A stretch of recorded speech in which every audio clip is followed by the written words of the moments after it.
so much, Christine. Thank you for this forum. I'm really excited to be in Switzerland for the first time to come and share my story. And I'm here to talk about where Daughters of Kenya is coming from and where we are at the moment. My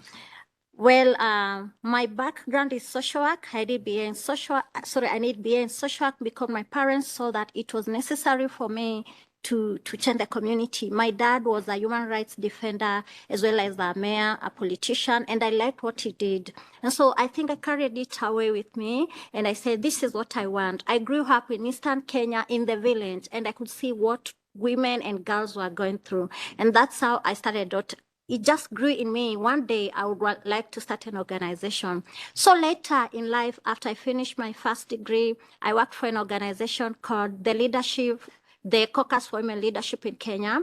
And while I was there, I was trying to see how can I start my own. I am grateful for my employers. They really believed in me and they supported me when I started looking out to start my own organization. And that was around the same time I wrote to WIN. I was looking for leadership organizations that nurture authentic leadership. And that's how I connected with WIN and Christine. That was way back 2014. And later, I established Daughters of Kenya, and it was registered in 2017. And from there, the rest is history. I'm here to share a testimonial, more of what we've been able to achieve in the few years. Yeah, and I'm happy to meet her because our organization has been writing to us, but I didn't know her. I've never met her in person. We even received an email last week from our organization. So let me just say the story of Daughters of Kenya. Well, so what is Daughters of Kenya? Daughters of Kenya is a national trust organization, and our work is to change, to improve and change the lives of the vulnerable girls and young mothers in Kenya. Yeah, and I am the founder and currently the executive director. So before I even proceed, I'll talk about WIN because it's in WIN where I've been able to find development and strategic partners who have really supported our work, and we've been able to move. We've been able to host two WIN conferences in Kenya. That is WIN 2022 and WIN 2023. These WIN conferences bring along organization leaders, both from the corporate and from the NGO world, who have interest of supporting the women. And this, you can see in the pictures what we've been able to do. I just shared a few photos, but yeah, when you go to, okay, you can see what we do in our pages. Next. So our vision is a society where vulnerable girls and young mothers are empowered and able to realize their full potential. And our mission is to create sustainable goals and models that empower, educate, and rescue the vulnerable girls and women, because we believe that women are catalysts of change. Next. So we work within 5 strategic programs: education, sustainable livelihood, that is economic empowerment, sexual reproductive health and rights, anti-violence against girls and women, and recently we just started the leadership development because that is key in WIN, and I found many partners who have helped us to be able even to bring this leadership in Kenya. Thank you. Next. So in education, what we do, we've partnered with Kenya Institute of Social Work and Community Development, where we've sponsored some of our young women, and now they are working in different departments. Well, we also do a lot of mentorship and life skills. We bring successful women leaders and also others to come and mentor and talk to young women. And as you can see in that picture, last year, we actually launched the SDG book for children, and this book was done by one Dr. Mara Avi. I met her in WIN 2018, and she had done a book. The book is called A Smart Way to Start Doing Good for Children here in Switzerland, and the book is endorsed by the UN Director General Tatiana. When I saw the book, it really excited me, and I said, why don't I bring this to Kenya?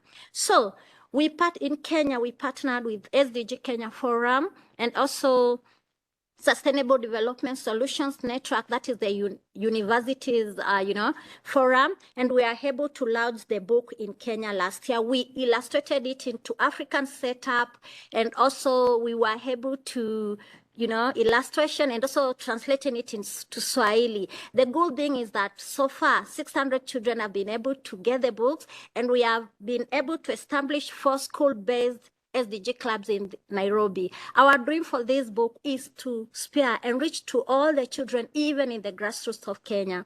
Yeah.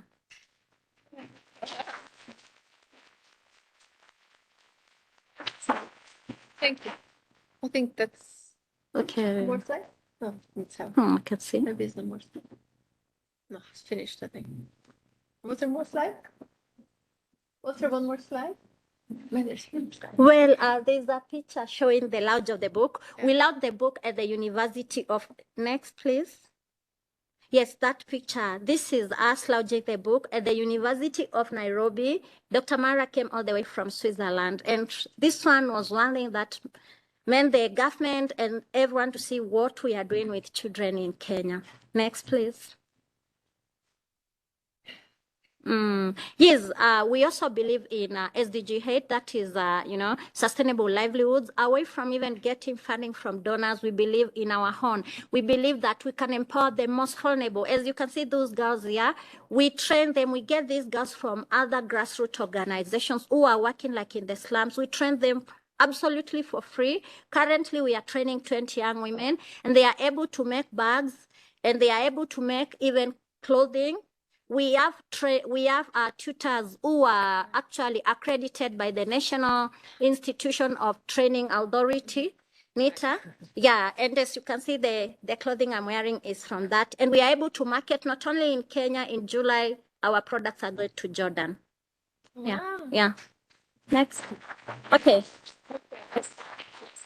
Okay, we do, in the same programs, we do make the reusable pads, and you can see those are very vulnerable young women from the rural Kenya, whom we supply also. When we make them from our workshops, we are able to supply them. Those ones are from northern West Pokot in northern Kenya. Yeah, so. Thank you. Yeah, we believe in anti-violence and against girls, and we work with the government, the local administration. Yeah. So the last one is that, yeah, leadership development. As you can see, we've now partnered with Coaching Trail, and the good thing is that now we are almost graduating the first cohort of 20 leaders. These are leaders within the corporate and the NGO. The dream for this specific program, we've started speaking with the government and the corporates. Now, this is more of a social enterprise, also where we'll be able to train leaders in the government setup and also in the corporates and also in the NGO world. You can say this is the first program we are already doing in partnership with Coaching Trail. Thank you so much. Thank you.